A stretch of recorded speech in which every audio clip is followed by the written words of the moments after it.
You are listening to episode 92 of the Game Deflators Podcast. My name's John. I'm joined by Ryan, but that's not all. Ryan, who do we have this week? Hey, everybody. This week, we're joined by the Game Tenants. And as you know, we like to talk about games we've recently picked up, games we're currently playing. And this week, we say hasta la vista to a bunch of bots in today's Inflation Deflation Challenge.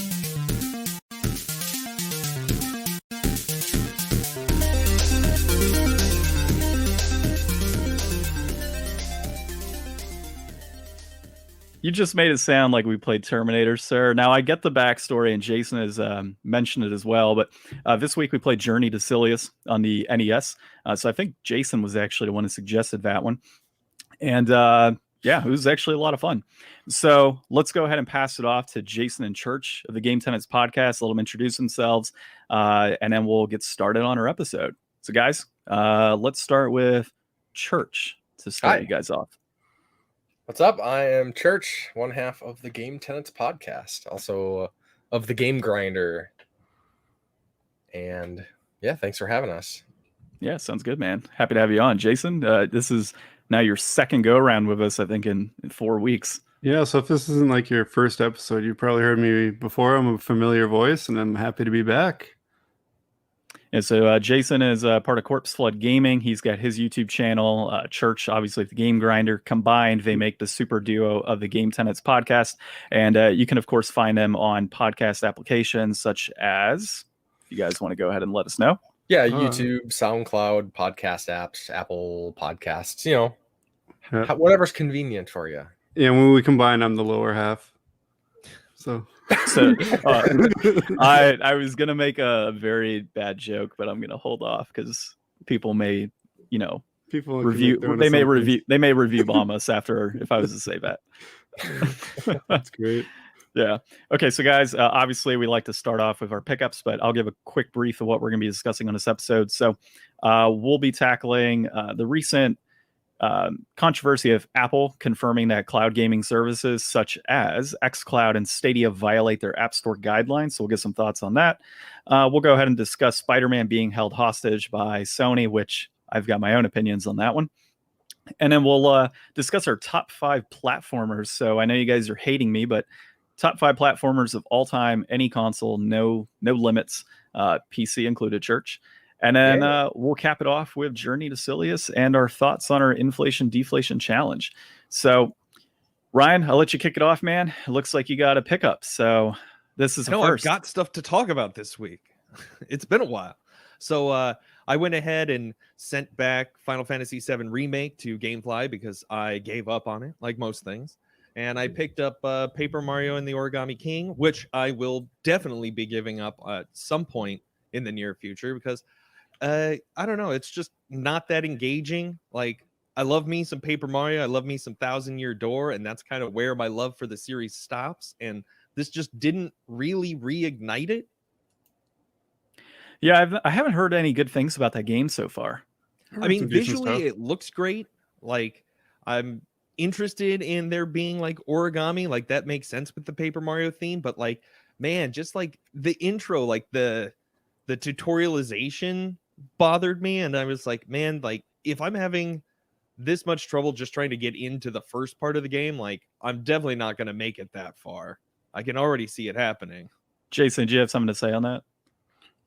Yeah, I've heard some good stuff about it. Not all nasty stuff, but I haven't chucked my own copy in to check it out yet. So gotcha. I heard the battle system takes a little getting used to, but once you do, it's pretty fun. But I mean, it's okay. It's just not like the battle system of the old games with like the partners and the RPG mechanics. Like that's what drew me in. Besides, the whole Mario aesthetic and especially the Paper Mario like comedy take they have on everything was always great. But I say scrap it all and just make Super Mario RPG 2 already. Scrap that. Scrap Mario and Luigi. Just Mario RPG 2. That's what everybody wants. They're friends with Square again. Just do it already. It would sell quite a bit. Ryan, what are you currently playing this week other than Paper Mario? Okay, so I played a little bit of that. Everybody knows I've been playing some Dark Souls 3. And I'm at the point where I'm at the Undead Legion. Like I went in the first time and like I almost beat it the first time, I thought, except for, it's one of those 2-stage battles, and I gave it like a good 5 or 6 tries, and I don't know. I think I may have gotten my Dark Souls fix. Like I think a lot of my problem with wanting to play games is like I just kind of want to mess around in the world with the mechanics and stuff. I don't necessarily want to push all the way through. Like I really loved Bloodborne, and I really made like a good try through Bloodborne, but I kind of feel the same way I was feeling in Sekiro. Like I get it, I understand what I'm doing, and I'm having fun with it, but now it's just a point of, get good, try hard, and stack souls so that I can make my numbers bigger so that I can keep moving forward. And I'm just like, it's all the fun, man. Do you summon help? No. Well, summon help. It'll be so much easier. Plus, I think the game has help that you can get without even having to like summon an actual person. Well, it's not about the challenge. The challenge isn't what's driving me away. It's just like I feel like I've gotten my fill of like wanting to use those mechanics and explore that world in that way. Like I've already seen so much Dark Souls 3 content online that it's like I'm not playing it to go through the story and see the bosses and see the locations. Like I've seen, 10 or a dozen hours of that kind of stuff on YouTube already. So it's like, that's not what's driving me. I wanted to play with the game. I played with the game, and I think I may have been like satisfied with like, okay, I did some Dark Souls for a little bit. That was fun. I think it's funny you said like 10 dozen at first, because that's probably about how long I put into the game was 10 dozen hours. So, dude, I love those games. Okay, so anything else you're playing this week? I went over to a friend's house, and they were playing Sea of Thieves online, and I don't have a way to play. I hope you were social distance, Ryan. Yeah, of course. But I played a little bit of that, and I hadn't really heard a lot of great stuff about Sea of Thieves, but for me, I thought it was like a ton of fun, just like the little bit that I got to engage with it. Like it might not be like the online service game that's going to keep you there for tens of dozens of hours, but I like sailing. I thought the sailing mechanics were pretty cool. I think that the like picking up and acquiring your loot as you go, and then trying not to die so that you don't lose everything on your boat, and then respawning, once you do die, and it's like, oh shit, now we gotta like reset up our boat and go out and do some more stuff. That seems like a pretty fun loop to be a part of, and especially if you have like a whole crew of people all on the boat doing their own things to try to like, man the cannons, manage the sails, steer the boat. Like that seems like a lot of fun, and I'd like to look into that more if I have a way that I can actually play it. Gotcha.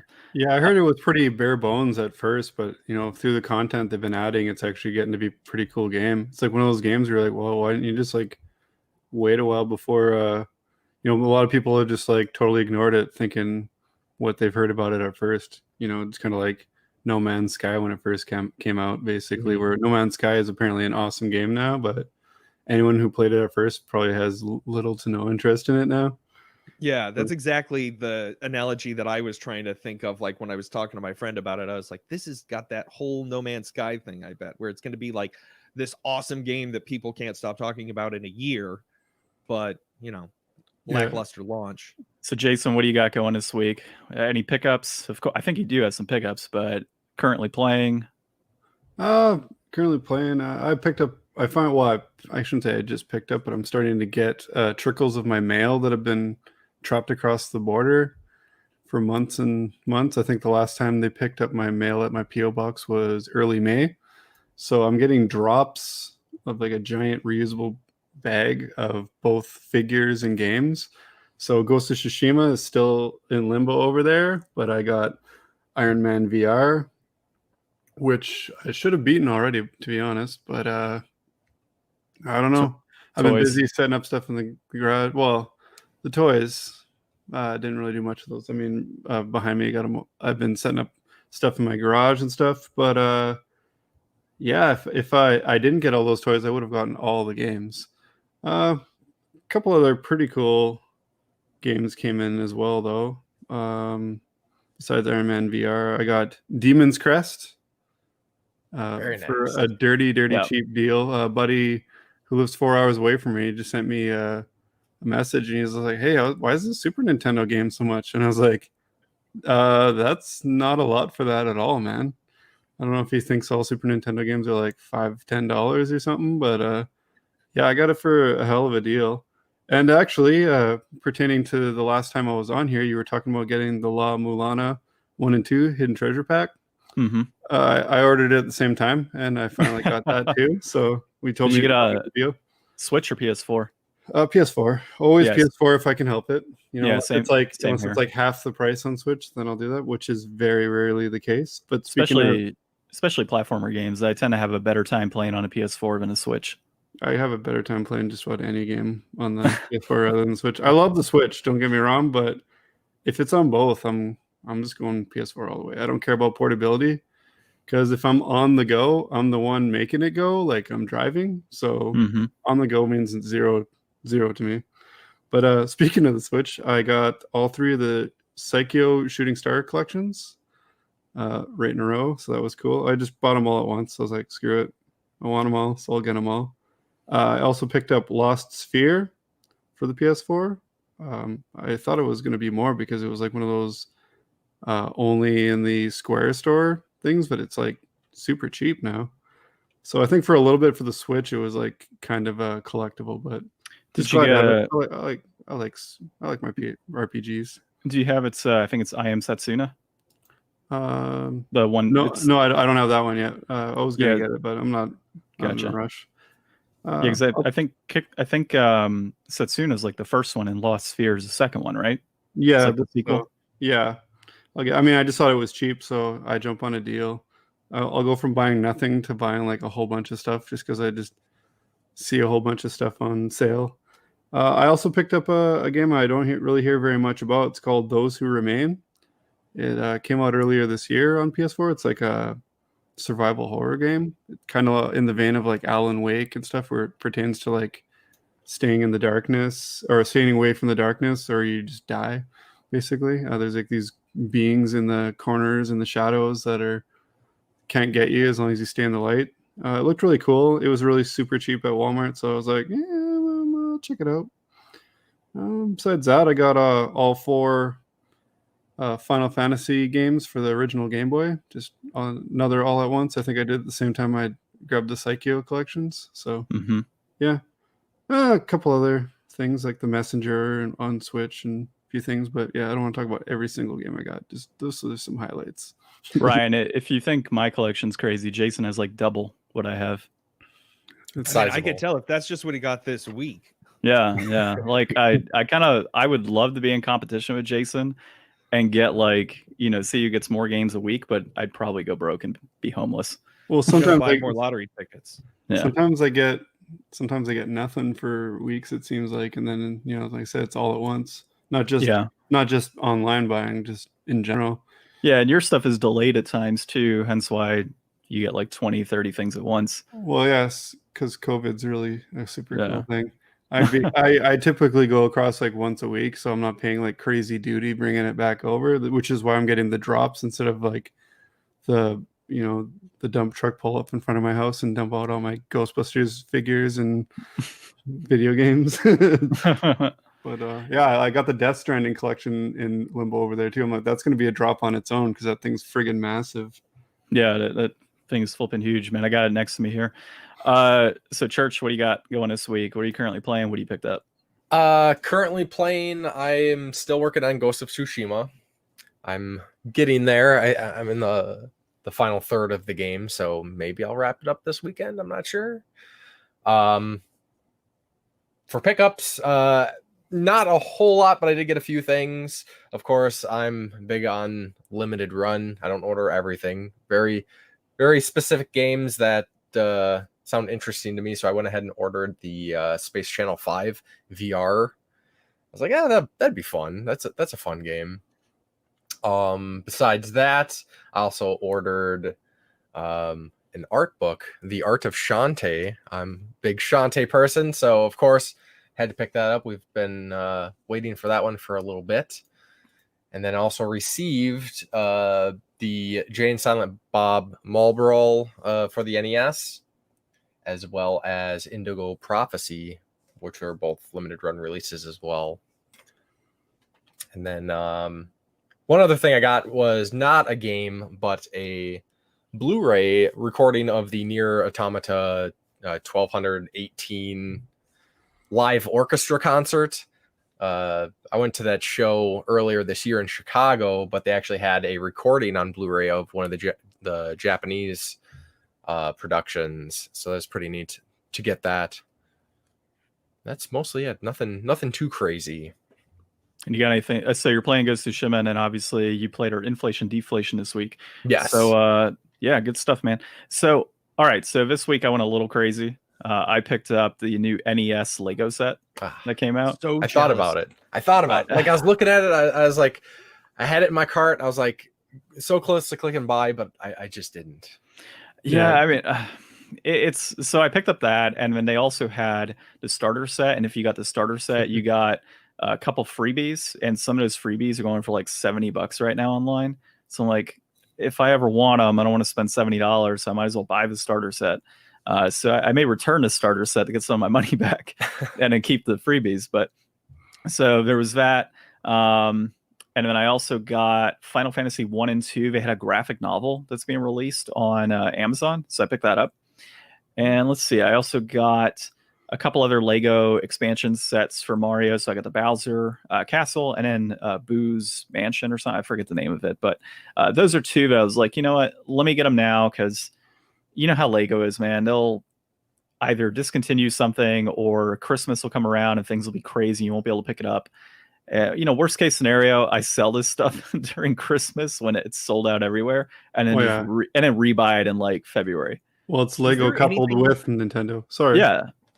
Is there anything better than Legos for Christmas? Like when you get to like shake the present, see what's inside, and it's like, oh yeah, I know what that is.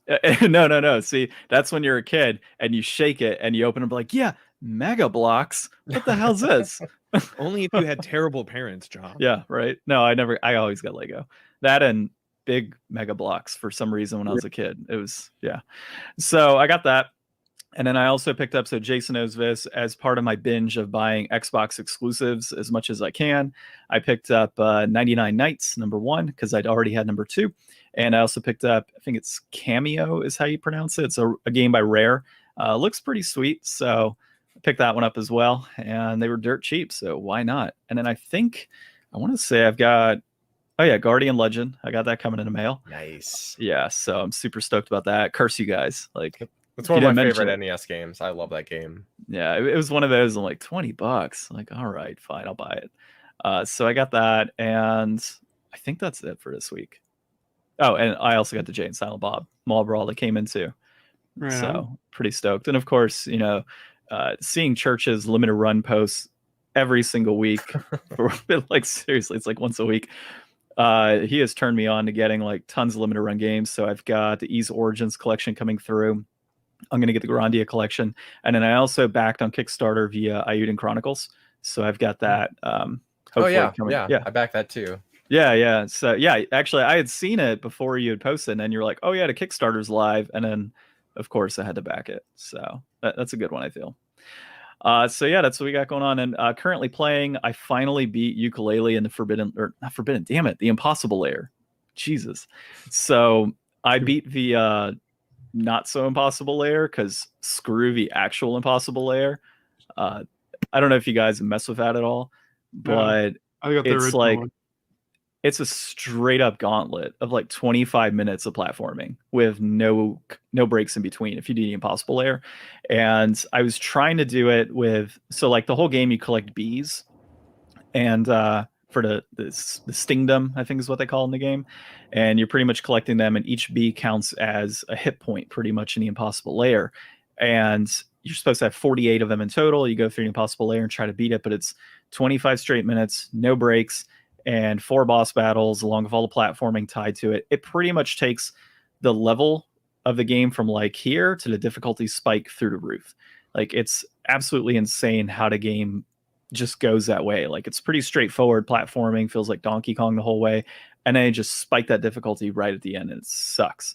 So I probably had like 32 attempts. That's a nearly impossible layer with 48 bees, and I finally beat it with 0 bees left. But I kind of felt like after I was done with it, just because of how much repetition, how much I played it, I could probably get through the impossible layer with no problem now, straight through without any stops. So it was a gauntlet for sure. So we beat that, and because we beat that, my wife and I are going to be playing Shadow of Destiny on the PS2. That's our next game. Ooh. Yeah, so I'll be looking forward to hearing your thoughts on that one. I picked that one up a couple years ago because I thought it looked pretty interesting. yeah, so I picked that one up probably like $5 when I worked at a game store. I would just find obscure games and pick them up whenever I could. So that was one of those, and she just kind of randomly pulled it off the shelf and was like, "Oh, 5 hours to beat it? Okay, let's play this." And the other one I'm still playing is Ghost of Tsushima. I think I'm in like Act 2, but I'm just enjoying all the open world aspects of that. I hadn't played it any this week because we went camping last week and then played ukulele the rest of the week. So there really was an opportunity for me to play it, but I do intend on picking that back up probably tomorrow. So good stuff, man. All right, so let's get started on our articles this week. The first one is Apple confirms cloud gaming services like xCloud and Stadia violate App Store guidelines, and that's by Nick Stratt at The Verge. So, Church, I'll toss this one over to you first. What are your thoughts on Apple being like, screw you to Microsoft and Google? I'm not surprised. I'm not a fan of Apple myself, and they're very much about keeping like a stranglehold on anything that is released on their platforms. So allowing essentially competitors to provide arguably or debatably better gaming services than like Apple Arcade. I'm not surprised. I'm really not. It's unfortunate, but it's what it is. Well, Jason, you being the big Xbox fan that you are, what are your thoughts on Apple giving you the middle finger? Get right back to them. I really don't care about any of this Xbox stuff in general. I'm using an iPhone right now, and I don't really care that it's not syncing with my Xbox or whatever that they're trying to do there. It's like, I don't know. That's what TVs are for. I don't need to stream things to everything. Like phone, especially Apple devices with their shitty batteries. They die quickly trying to do anything outside of texting and Messenger. So no big deal there, no loss. If you want to, you'd stream it somewhere, but then you'd have to have it. I think Jason cut off on us, so hopefully he's still talking on the main recording. So I'll go ahead and give my thoughts on this too. He'll obviously come back in recording here pretty soon. So I honestly think it's super laughable, you guys, that Apple's doing this, mainly because Microsoft is super strict. So I don't know how much work you guys have done with Microsoft in the past. There he goes. We'll get back to you in a minute, Jason. I'll finish my thought on this. So Microsoft is like super strict with what they do. So I've had to deal with them in various occasions on several things. And they're just like, it's this way and that's it. Like there's no other way you can do it. So seeing another company come through and be like, nope, that's our guidelines. Like you got to follow through with it. And if you don't, we're not going to offer your service. I think it's pretty funny. And then the other part of this too is like with xCloud, there's so many other ways to play this. So yeah, you can't use it on say your iPhone, but you can go get like a cheap tablet or you can get anything else that may be able to support this and be okay. Or you could just stream it on your computer or whatever it may be.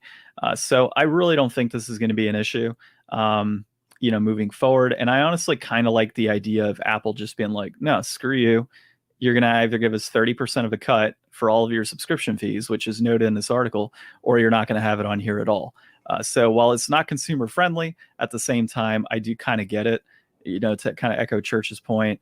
It's a better service overall with xCloud and with Stadia.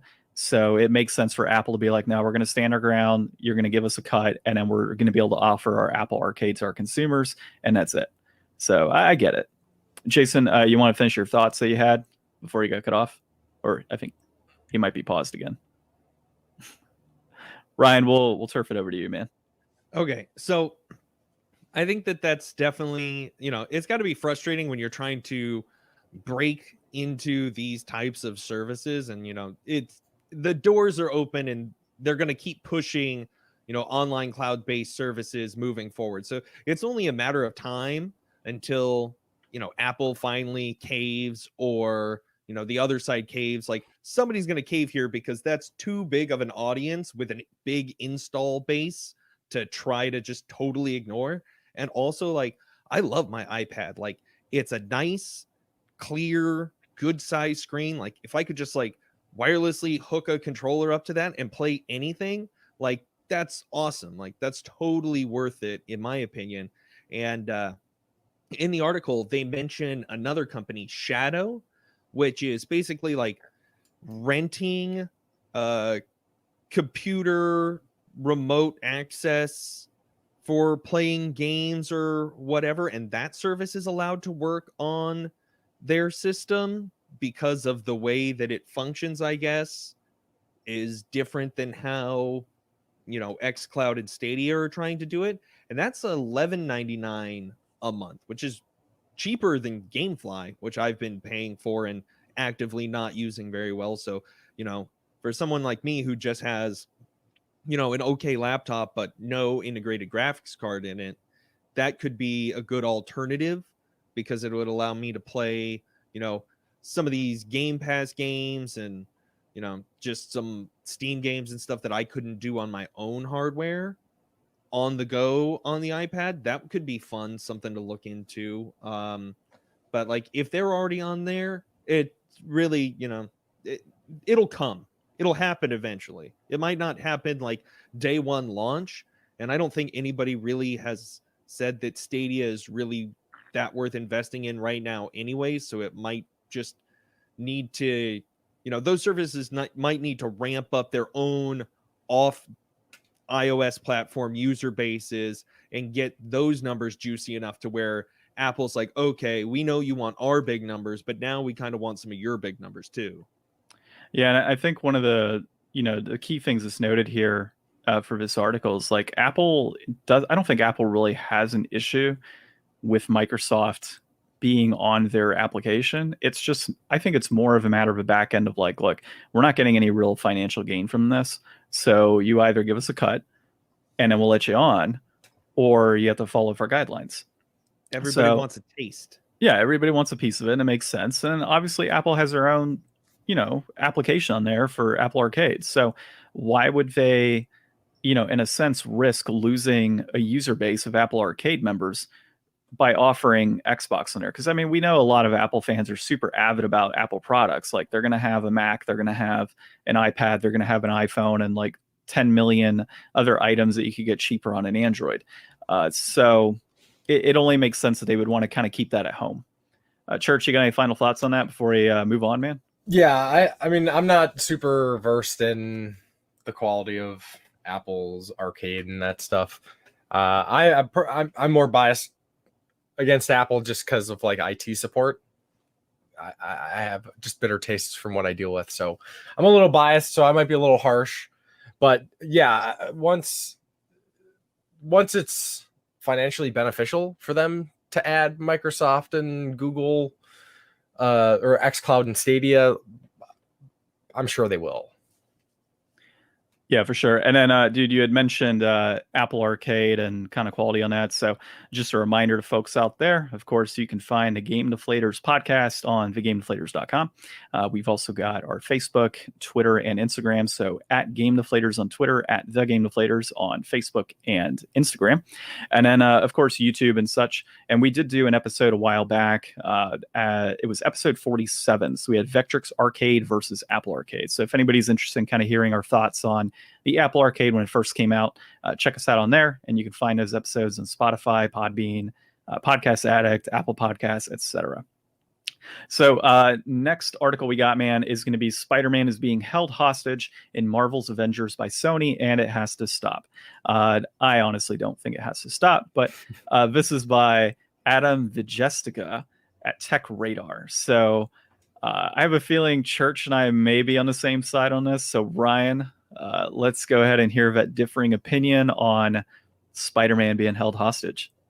I mean, it's definitely some bullshit. Like, people are paying the same price for two versions of the game that are going to have different content, and you know, that happens all the time with like extras or costumes or, you know, certain exclusive things between editions. Like that's understandable, but like if they're trying to make it out like, you know, Spider-Man is like a core part of the Avengers, even though he's not been in any of the promotional footage that I've seen, I'm wondering how big of a character he's actually going to be in the game. Like if he's just going to be one of those characters that's in the background and doesn't do anything to move the game forward, that's kind of one thing. But like if they actually have to go in and tweak differences of the game to like completely remove that character, or I guess just make him like a non-playable NPC that appears in the game, like there's going to be some kind of distinct differences that would make these games kind of separate things. And that's kind of bullshit. And the other thing is that like, I get it. You know, Sony's been fighting everybody over Spider-Man forever. Like, you know, the Spider-Man and the Sony PlayStation 3, they had the same font and stuff. You know, they've been duking it out with Marvel over what movie Spider-Man's allowed to be in. But I don't really remember this being a big deal before like the Spider-Man PS4 game. I mean, Spider-Man's in all the copies of Marvel vs. Capcom Infinite, and that's a multi-platform game. Like, why is he allowed to be playable in there and not, you know, this title? Like, why are they... I think it's because it's kind of, you know, people were saying it looks like a B-movie knockoff of like the Avengers cast. Like this is obviously closely, you know, at least visually aligned with the Marvel Cinematic Universe. And I think they like leaning into that. So they want to try to keep that IP and that kind of stance that they have on that IP. But I don't know, man, just let people play as Spider-Man. Like, or, you know, if you really want to play as Spider-Man, I guess you're just going to have to buy into Sony's BS and get it. Yeah, so dude, I'm on the opposite side of this. So I 100% am with Sony on it. It's their IP. They put the money towards it. And it only makes sense that they wouldn't put on another system. Like, look, Microsoft is out buying various studios and taking away games from other players so it's exclusive on their console. Yet we hear whining about, oh, well, I'm not getting Spider-Man. Boo-hoo. Like, you've got Senua, you've got Banjo-Kazooie that you've held hostage for years, until recently on the Switch, they at least put him in as a playable character. Honestly, it's whatever. There's so many other games that they could play, and while you don't get Spider-Man, you have so much more if it's available on your platform. Microsoft is only going to keep buying more studios. Like, it doesn't make sense for anybody to be crying about this. So that's honestly my overall thoughts. When you go to like a platform for exclusive games, like you understand that getting that console, like those games are going to be exclusive, but like Marvel is like outside of consoles. Like Marvel exists in the world at large, all over the place. Like, and to take just a tiny little piece of that away is kind of greedy. It doesn't seem like this was really an issue until the whole Disney Sony battle. So I think that's ultimately what it boils down to. I know Jason had a little bit more stake in this because he's a big Spider-Man guy, and for him, I know his view was, well, I have all the systems, so it doesn't bother me at all. I know for other folks, like, yeah, that's definitely a drag to not get a character, but this isn't necessarily something new, because I mean, look at like Soul Calibur back on like Xbox and PlayStation 3, when you had one that had like Link on the GameCube, and you had Spawn on one and Vader on another. So it's nothing new, but it is what it is. I mean, why is anybody ultimately surprised by this at this point? Mainly just because of what the whole Marvel universe has become. It's all people battling over copyright and whatnot. Yeah, it's all kind of like a financial game at this point, which, you know, it totally makes sense. It's not consumer friendly, but I get it. Like, I totally do. I mean, there's so many other ways to play these games anyways. And a lot of consumers have both an Xbox and a PS4 or various consoles. So if you don't if you are an Xbox fan, you happen to have a PS4, then get it on the PS4. But at the end of the day, though, is this even going to be a good game? And I've heard some people say it's not going to be a good game. Well, with what Church was saying about like how, you know, the different Soul Calibers had like different characters, like there hasn't been any announcement as far as I know of like a Microsoft exclusive character that's not going to be in the Sony version. So it's like literally two different amounts of content for the same price tag. And like we're all interested in how much games cost for the consumer. So like, do you think that that's fair to just literally get an inferior product for the same price? Yeah, that's a good point. I wonder if it'll end up being like maybe a timed exclusivity thing. That's kind of what I was thinking. Maybe like, you know, a year down the road, throw it out as like a free download or something. Well, yeah, there's so many games that have had times exclusivity over the years anyways, like BioShock being one of the big ones years ago. It was promoted as like this big Xbox game and ended up on PS3 not long after. So I think it was like a year or two exclusive deals. So yeah, I mean, I could see this going either way. Either it stays on Sony or it goes, you know, to both over time. And one thing that people always seem to forget is like back in the Soul Calibur 2 days when everybody got like their own exclusive character for a console. I think it was Spawn on the Xbox, Link on the GameCube, and then you had Heihachi on the PS2, I want to say. So yeah, it's one of those things that we'll see how it plays out over time, but as of right now, nobody needs to be crying over it. Yeah. Okay, so just a note, Jason's internet did crap out. We'll end up, luckily we got this backup recording here since he had some file troubles as well on his PC. So unfortunately, he can't join us for the rest of the episode, but we'll miss you, Jason. We'll miss you. Yes. We'll have you on next time. We'll get you on here again.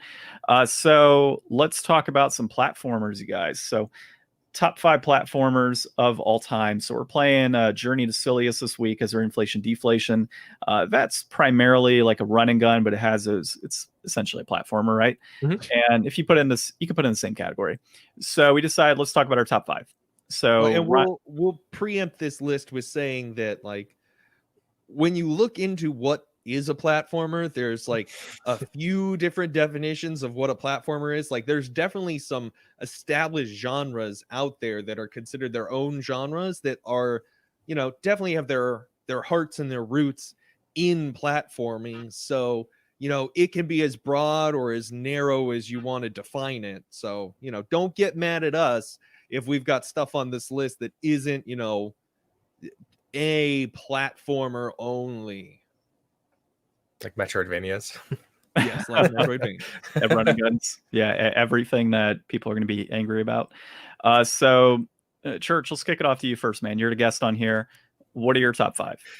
Yeah, so we talked a little bit before the podcast, and I struggle with coming up with lists like this because there's so many factors. You know, do I factor in nostalgia? Do I factor in pioneering games? Do I factor in ones I've just enjoyed the most? And I kind of went with that direction. I ended up with 2 lists, but I'm just gonna go with my non-Metroidvania list because my other list is all Metroidvanias because I absolutely love Metroidvania. So my all-time, or no wait, we're going 5 to 1, right? Yeah, but do you not have 3 lists? Like one is just all Shantae? There's some in the series that aren't as good as some other games, so no. But there is Shantae on this list. But I kind of went more with things that I tried to factor out nostalgia on my list. So a lot of these ended up being very modern games, and I'm fine with that. You know, I love the classics too, but we're going modern on my list. So my number 5 is Celeste. Nice. I was reading about that recently. It's on a lot of people's top like 5 and 10 lists. It's supposed to be really good. Yeah. It's one of those like kind of it's a challenging game, but I won't say it's as frustrating as something like Super Meat Boy or anything like that. then again, I haven't played Super Meat Boy, but I was able to get through Celeste with, some effort, patience. You need patience, but supported by its wonderful story, and the soundtrack really made it something I think everybody should play. Did you get like all the strawberries and all the B-sides and stuff?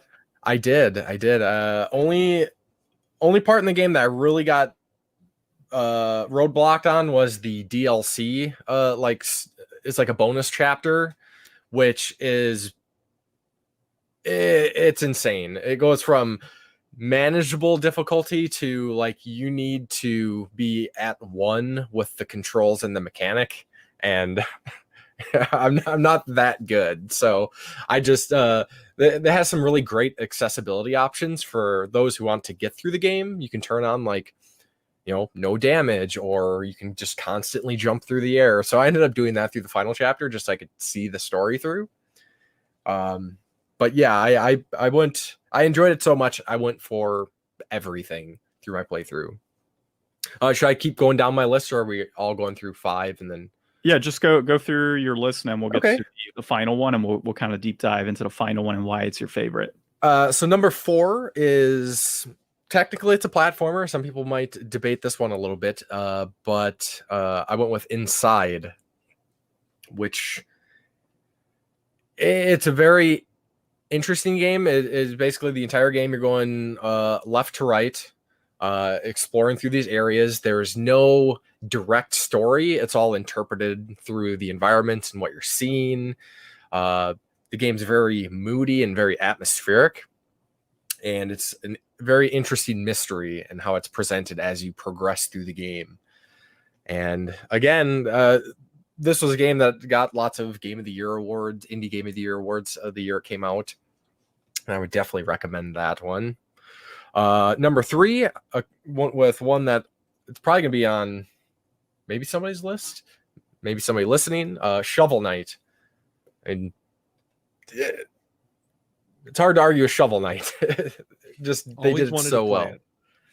And on top of the game itself, all the free DLC expansions, like you get so much game. It's incredible. And like the Plague Knight, the Spectre Knight, and the King Knight campaigns are vastly different. It's not you're just playing through the same levels again with the same characters. They mixed everything up, new abilities. Like it's so good.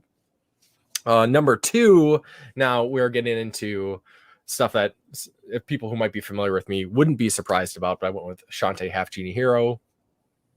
I love the Shantae series. For anybody who doesn't know me, I'm claiming the world's largest Shantae collection for arbitrary reasons. And Half Genie Hero, I think is just a solid game. There's non-free DLC campaigns you can get for that, but hand-drawn art style, Jake Kaufman soundtrack, just excellent platforming. And then to top my list off, number 1, Shantae and the Pirate's Curse, hands down my favorite platformer ever. It's not a Metroidvania. They previously were Metroidvania styled games. This one took more of a kind of like a hybrid approach, but it's just amazing pixel art, excellent gameplay. Again, Jake Kaufman soundtrack. He's like one of my favorite chiptune composers, and just so much fun and personality and humor in those games. I think I would really encourage everybody to check out at least Shantae and the Pirate's Curse if you haven't played any of the Shantae series. We'll have to do that. I've never played I've any of the Shantae I've games. wanted to. Don't say that. He'll jump off the podcast. You'll have a brick coming all the way from Minnesota to Arizona, man. Yeah. Never Okay. see it coming. What's so drum roll for your number 1? What's your number 1, man? Oh, my number 1 was Shantae and the Pirate's Curse. God, man, I just spaced like I'm on here with like Jason at the same time. Well, I skipped over Half Genie Hero so fast. Oh, okay. I was like, you were still in Shantae. I'm like, okay. So 2 Shantaes as number 1 and number 2. Yeah, absolutely. That does not surprise me in the slightest. And again, I want to say no, like I could have put other classic games on. Like I'm not disregarding those games. It's just I think some of the Personal. innovations that that modern games have made should be dismissed. Makes sense, man. So, do you want to go through another list here? Well, I'll just run down. So my Metroidvania list was number 5, Rabbi Rebi, number 4, Castlevania Symphony of the Night, then Shantae Half Genie Hero, Hollow Knight, and then at the top again, Shantae and the Pirate's Curse. Very nice. Very Ryan, similar. Shantae's got to be on every list, right? Favorite RPG, some Shantae. Sure. don't you own like every Shantae product that you can get your hands on? Pretty much every officially licensed Shantae product I have. Like I said, soon here, once some more limited run stuff shows up, I will be attempting to get a Guinness World Record, because why not? It's just this route I've went down. Go for it. Man, so if you get that, we'll have officially had 2 world record holders on our podcast. Yeah, between Jason and his world record and then you. Yeah, we're trying to do something a little different. Yeah, it's good stuff, man. So I'll go into my list and we'll close out with Ryan. So number 5, you are correct, sir. Shovel Knight is on my list. So I did enjoy that game quite a bit. I played on the Wii U, and it was just a ton of fun. Definitely enjoyed that one. And just to be upfront, I went ahead with the route of like picking a game from almost every generation of gaming, all the way back to Super Nintendo. I just thought it was a pretty good route to go here. I tried to pick kind of my favorites from each system in that era. The next one is Crash Bandicoot 3 on the PlayStation 1. Fantastic game. I mean, come on. If you didn't play Crash Bandicoot as a kid, I don't know what you were doing. Maybe playing Mario 64. The next one I've got is Ratchet and Clank Going Commando. The Ratchet and Clank series is one of my all-time favorite series of any game. And Going Commando is really the first one I played, so there's a nostalgia factor in there. But it's also just a blast. Like it by far blew number 1 out of the water, had a lot of great weapons, and it kind of, for me, really put me into that style of game moving forward. So because of Ratchet and Clank, it opened the doors for many other games, such as like the Jak and Daxter series. It kind of opened me up to ukulele, got me to want to play Banjo-Kazooie.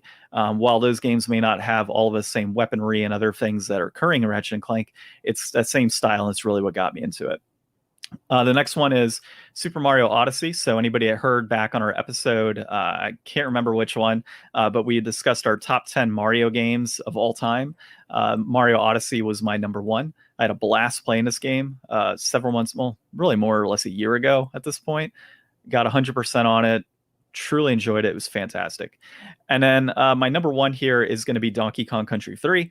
There's going to be a ton of hate that comes my way from the people like DKC2 is the best game, or Tropical Freeze blows it out of water. Look, there's a nostalgia component that comes with this too. DKC3 was the first Donkey Kong that I actually played. It was one of the first games I actually owned. I still have my original copy from when I was a kid. I have 100% this game several times. And it's just a blast. Like, it's what truly got me into platforming. Like, this is the game that got me into it. Yeah, I had Super Mario World. I had Lost Levels, Super Mario 3, all of those things growing up. This was the game that set me up to do that. And honestly, I've got tons of Donkey Kong stuff because of it. I've got 3 posters overlooking me right here. Donkey Kong Piggy Bank, little Donkey Kong figures, a Donkey Kong Super Nintendo set behind me. Like, tons of cool stuff. I've absolutely loved the series. The Tropical Freeze and Donkey Kong Country Returns, those are fantastic games as well.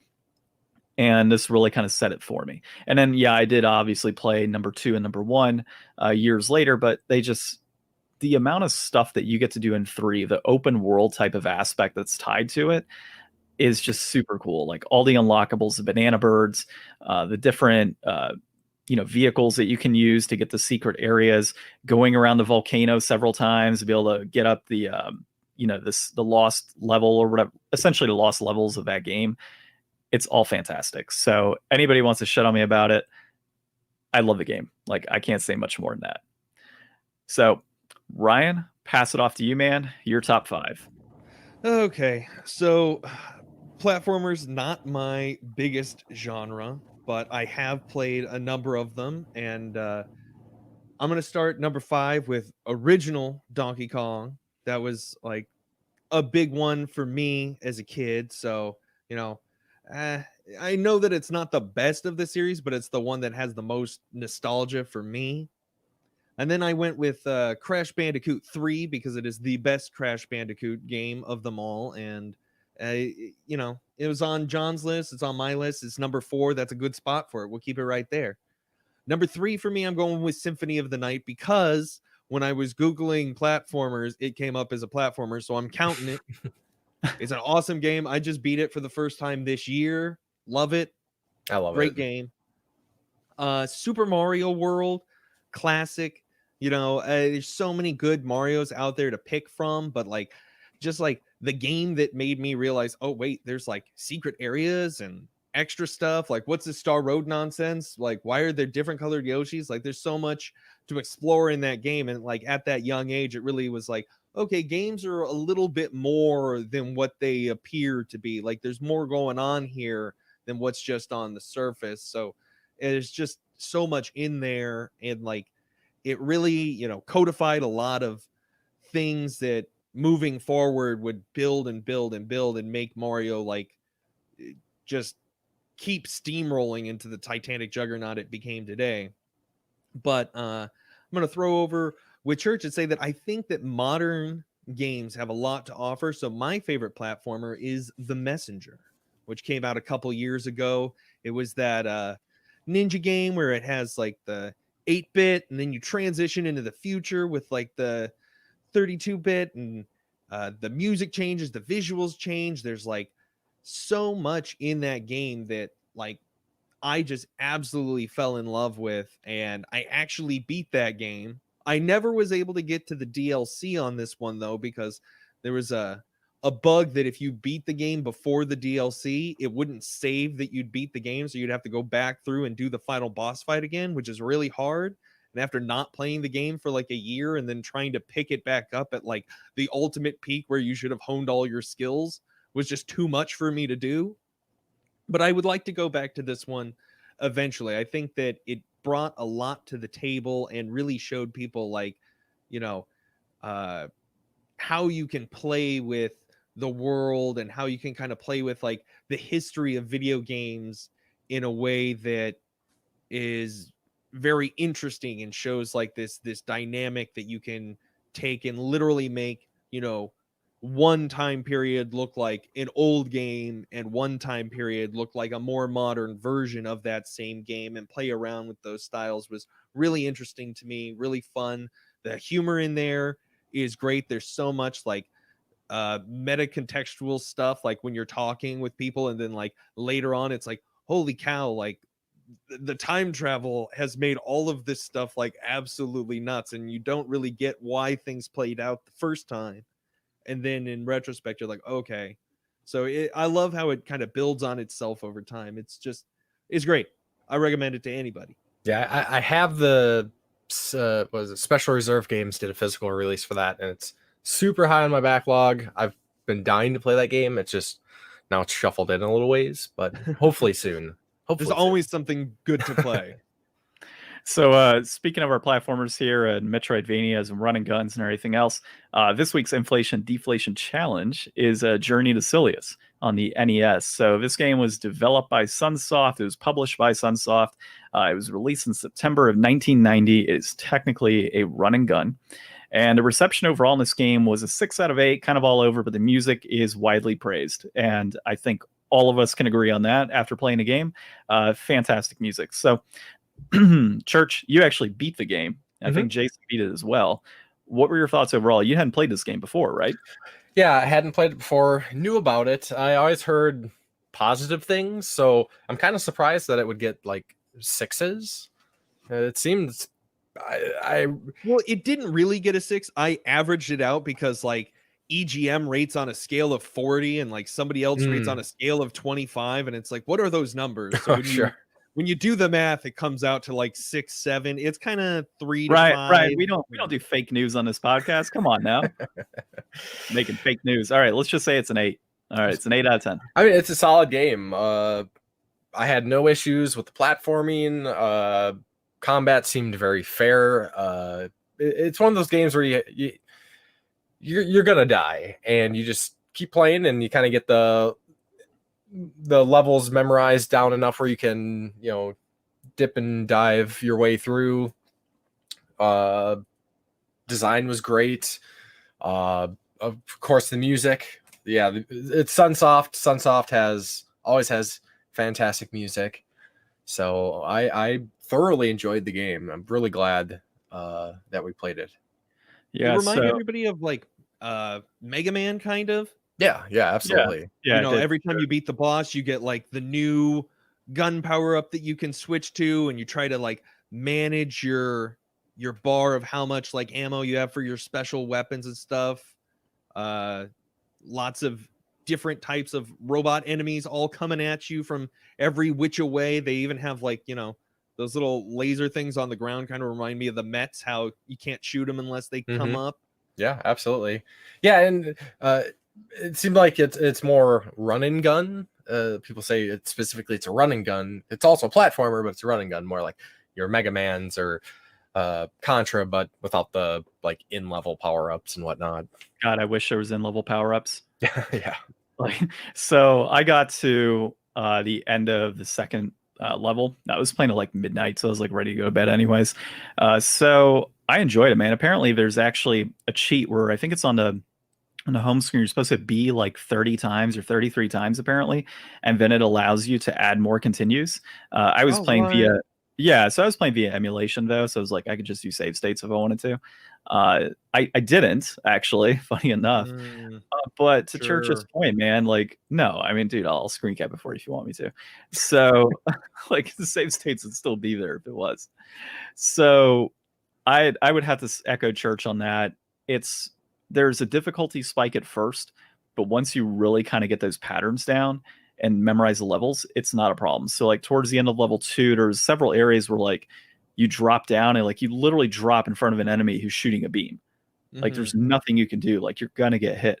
And so it just kind of got to a point where it's like, all right, I know I have to drop at this point, crouch immediately, and start shooting my gun like right away to try and destroy this enemy. So once you kind of get the hang of those pieces of the game and then really understand when to crouch, when not to crouch, obviously the types of weapons to use on various enemies, it comes so quickly. So I had a lot of fun with it. The music really kind of kept me going. And as much as I wanted to keep playing, so it's like 12:30, 12:40 when I'm playing this game. I'm like, man, I want to go to bed, but I still want to play this game. So I'm gonna have to jump back into it and try and beat it. It's not something I typically do. A lot of times when we play these games, I'll try to go back and play them every now and then. But I try to stick to like one game and play that for a while. And then if I want to go back to these, I will down the road. But this is one I really feel confident I'm going to jump back into and try and complete. And it's not even a long game. It's like 5 or 6 levels, I think, overall. So once you hit level 2, level 3, you're already halfway through anyways. Yeah, I mean, I was playing emulation on my Game Boy Micro, and I was just kind of hanging out. And it's like, after I'd lose some continues, get up, take a break, whatever, turn the console all the way off, turn it back on. And it really only takes you, 10 minutes, like once you've got like the patterns down to get through like, the first level. And once you can get through the first level without dying, then it becomes like a lot easier to keep going.